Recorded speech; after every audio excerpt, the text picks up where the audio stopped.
Olá! Hoje faremos uma introdução para o tema que é relativo às questões sobre sujeitos do processo. É bom relembrarmos algumas noções fundamentais sobre os principais institutos, os principais litisconsórcios e as principais formas de intervenção de terceiros colocadas pelo Código de Processo Civil. Assim, a doutrina traz diversas classificações sobre o litisconsórcio. Primeiramente, o que é o litisconsórcio? Litisconsórcio é o agrupamento de partes, seja esse agrupamento na parte autoral, seja esse agrupamento no polo passivo. Polo ativo é aquele que vai ajuizar a demanda. E o litisconsórcio ativo consiste na múltipla presença de autores. E o litisconsórcio passivo são múltiplos réus. E, então, essa é a classificação mais básica e é importante que os senhores tenham em mente para a resolução das questões. Bem, agora, tratando-se de alguns fatos que ocorrem com esse agrupamento, seja ele no polo passivo, seja ele no polo ativo, nós podemos ter aí, conforme a doutrina e conforme o Código de Processo Civil, algumas classificações de litisconsórcio. Vamos aqui enunciar quatro noções que mais são exigidas e que mais trazem alguma confusão durante o estudo do litisconsórcio. Primeiramente, o litisconsórcio necessário e o litisconsórcio unitário. Após nós explicarmos, vai parecer um pouco simples e a ideia é essa mesmo, mas essa noção, inclusive, estava sendo confundida até mesmo pela redação do Código de Processo Civil antigo, o Código de 73. Mas o Código, o CPC atual, de 2015, já espancou essa dúvida. Assim, senhores, é importante ter em mente que o litisconsórcio necessário, ele diz respeito principalmente à eficácia da sentença. Quando a eficácia da sentença depende da citação de todos os litisconsortes, temos que esse litisconsórcio é necessário. Ok? Totalmente diferente do conceito de litisconsórcio unitário. O litisconsórcio unitário é aquele em que a sentença precisa ser uniforme, igual para todas as partes. Não se trata de eficácia. Quando falamos em eficácia, falamos de necessário. Litisconsórcio necessário. Quando falamos de igualdade, aí sim referimos-nos ao litisconsórcio unitário. O litisconsórcio unitário, ele é justamente o oposto do litisconsórcio simples. O litisconsórcio simples é um agrupamento facultativo, seja de autores, seja de réus, naquela demanda. Ocorre que o juiz irá decidir de formas diferentes para cada autor. São fatos diferentes, causas de pedir, talvez próximas, relacionadas, mas diferentes, que irão trazer aí uma sentença, um provimento jurisdicional diferenciado para cada litisconsorte daquela demanda. É esse o litisconsórcio simples. Ele ocorre por uma questão de economia processual. Ao invés de cada um daqueles réus, ser demandado separadamente, ou cada um daqueles autores ajuizar isoladamente cada petição, é facultado que ambos se unam, seja no polo passivo, seja no polo ativo. E assim o juiz pode julgar todos aqueles fatos em apenas uma relação processual. Por isso é chamado litisconsórcio simples. A quarta noção de litisconsórcio que queremos trazer para os senhores é justamente a ideia, uma palavra apenas diferente, não é uma noção complexa, é apenas para informá-los que às vezes a doutrina traz palavras novas e os senhores podem imaginar que não conhecem. É o litisconsórcio ulterior. Que isso, professora? Senhores, é apenas o litisconsórcio que não é inicial, o litisconsórcio que não ocorre desde o começo daquela relação processual. Ele se faz no decorrer do processo. Pode ser a partir da citação com alguma inclusão no polo passivo ou, de repente, no decorrer da própria relação processual após a citação, há um agrupamento. Bem, esse agrupamento que ocorre durante a relação processual chama-se litisconsórcio ulterior. Portanto, essas 4 noções são importantes para esclarecer a eventual resolução de questões ou até mesmo identificar fatos durante a prática profissional dos senhores, ok? Mais um aspecto também que entendemos que irá facilitar bastante o caminhar e o trabalho dos senhores é enunciar algumas palavras-chave no que tange à intervenção de terceiros. O Código de Processo Civil traz agora uma lista, basicamente, de 5 formas de intervenção de terceiros. Adianto que, de repente, os senhores que não tiveram ainda contato com a matéria não precisarão mais se preocupar com uma antiga forma denominada nomeação à autoria. Agora, o Código não traz mais a nomeação à autoria como uma intervenção de terceiro. De repente, se os senhores virem isso em alguma questão, em alguma alternativa, já podem considerar como falsa, porque o Código de Processo Civil atual não mais traz essa modalidade de intervenção de terceiro.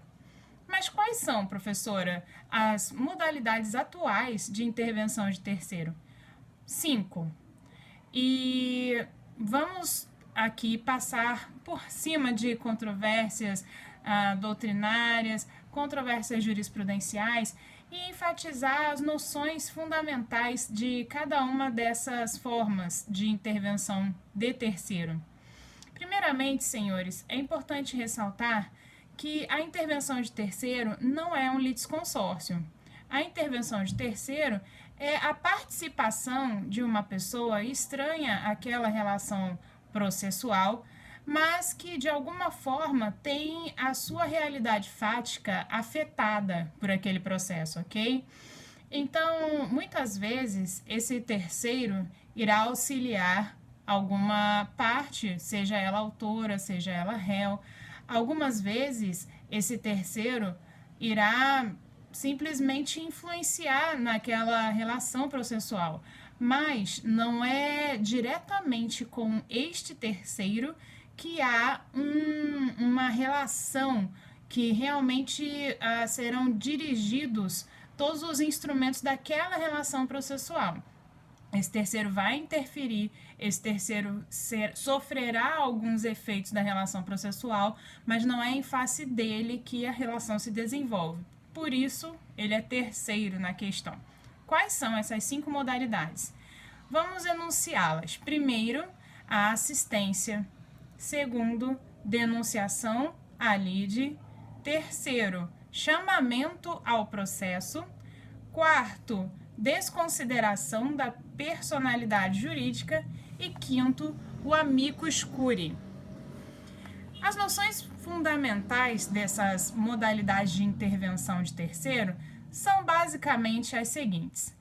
A intervenção denominada assistência consiste num interesse daquele terceiro de que uma parte ou outra, seja no polo ativo, seja no polo passivo, tenha resultado positivo, ela possa se consagrar vitoriosa no final da questão. Então, esse assistente, ele ingressará nos termos do código para auxiliar tanto o autor quanto o réu, ok? Obviamente, o assistente não irá ajudar ao mesmo tempo autor e réu. Ele vai escolher ali, naquela relação processual, qual é o caso que irá favorecê-lo e prestará auxílio. Há uma diferença entre a assistência simples e a assistência litisconsorcial, a depender do direito que será ali defendido e da profundidade dessa relação processual. Bom, a segunda modalidade que nós falamos aqui diz respeito à denunciação da lide. Denunciação à lide praticamente diz respeito ao direito de regresso. Também é colocada a noção de evicção, o próprio código traz, mas alguma doutrina de excelente qualidade costuma abranger o próprio problema da evicção dentro do direito do regresso. Se não, vejamos, senhores, o que é direito de regresso? É justamente o direito de alguém que foi prejudicado em determinada relação poder ressarcir naquele mesmo processo, exigir ressarcimento do, digamos assim, verdadeiro culpado. Por essa razão, a evicção, por muitos, é considerada uma espécie específica do direito de regresso. Na verdade, é um dos fundamentos do direito de regresso.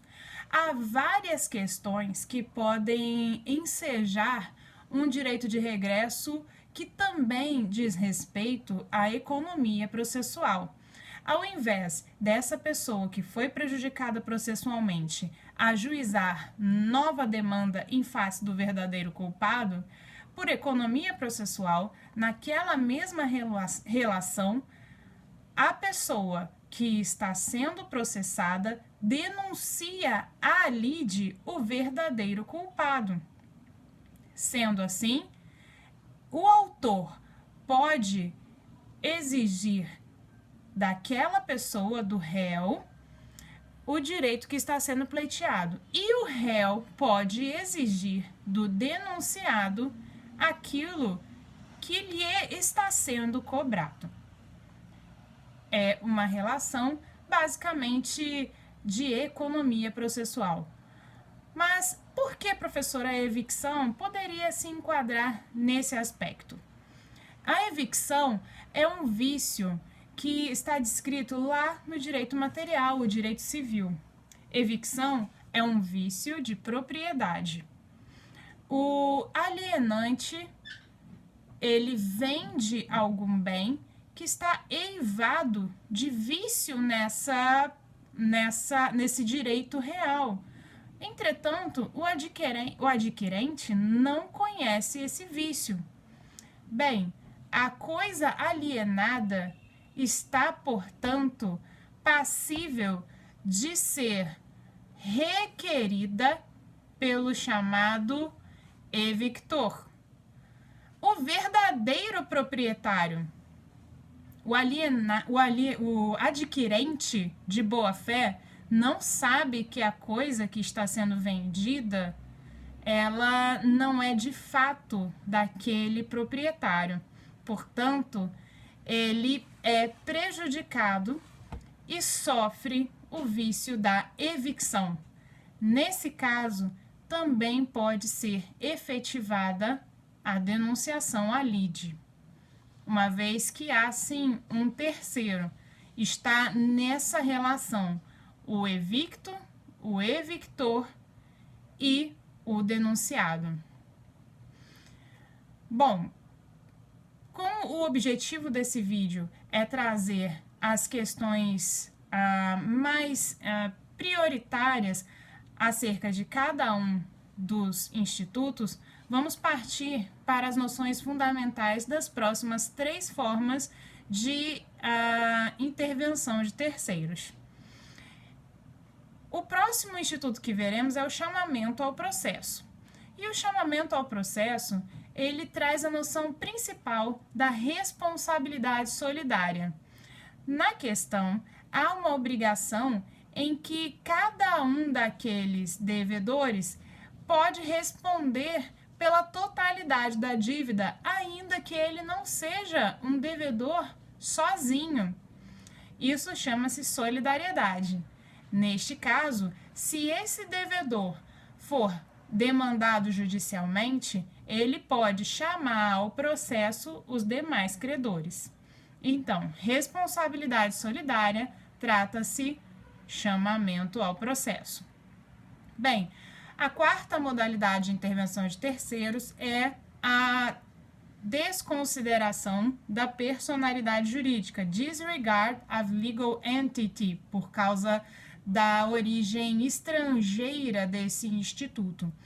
E nesse caso, quem é o terceiro? O terceiro é justamente o sócio, porque a pessoa demandada é a pessoa jurídica. Nós temos aí a teoria da ficção jurídica para proteger o patrimônio e separar o patrimônio do sócio do patrimônio da pessoa jurídica. Bem, ocorre que, uma vez que haja determinados requisitos presentes, é possível que haja uma suspensão dessa proteção ao patrimônio do sócio. Chama-se como levantar o véu da personalidade. Veja bem, não é uma extinção da personalidade jurídica, é uma suspensão temporária dos efeitos dessa proteção para que se alcance o patrimônio do sócio. Portanto, estarão presentes na relação processual autor, pessoa jurídica e sócio. A quinta noção, que podemos finalizar esse vídeo, é a do amicus curiae. O amicus curiae não é um assistente de uma das partes, ele é um amigo da corte, portanto, ele representa interesses institucionais que irão aclarar, irão abrir a visão do magistrado, ampliar essa visão para compreender melhor interesses de instituições, de classes sociais que, de repente, esse magistrado não pode ter uma visão completa, uma visão abrangente da situação. Por exemplo, a Ordem dos Advogados do Brasil pode atuar como amicus curiae em causas que tratem de interesses institucionais dos advogados. E assim, podemos propiciar, por meio desse instituto, um maior acesso à justiça através desse processo. Para finalizar esse vídeo, que já ficou um pouco extenso, vamos relembrar aí as 5 noções básicas desses 5 institutos de intervenção de terceiro. 1. Assistência. Interesse do terceiro em auxiliar autor ou auxiliar réu. Denunciação à lide. Um problema que ocorre com direito de regresso ou um problema específico da evicção. 3. Chamamento ao processo. Uma questão de obrigação solidária. Esse devedor solidário pode chamar ao processo os outros devedores. 4. Desconsideração da pessoa jurídica. Momentaneamente, o véu da personalidade jurídica é levantado para que o sócio venha integrar esse polo na relação processual. E 5º, amicus curiae. O amicus curiae representa interesses institucionais para tornar o entendimento do Poder Judiciário mais abrangente e propiciar um maior acesso à justiça.